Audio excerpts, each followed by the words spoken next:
ស្នេហាមិនមែនជាសងសាត្រឹមតែជាមនុស្សពេលអូនត្រូវការពុននងមានសិនស្រឡាញ់អូនបានត្រឹមតែឈ្មោះព្រមដឹងក្រុមយើងអូនជារបងគេបងដឹងខ្លួនឯងច្បាស់ថាបងជាអ្នកណាដឹងថាស្នេហាគឺមិនអាចបងខំ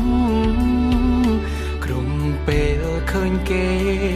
ធ្វើឲ្យអូនយំបេះដូងបងនេះស្ទើរខ្ទេចខ្ទាំ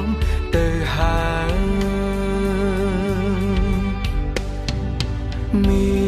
នសិនក្បែរអូនបានត្រឹមតែមួយពេលជាទីប្រឹក្សាលួងលោ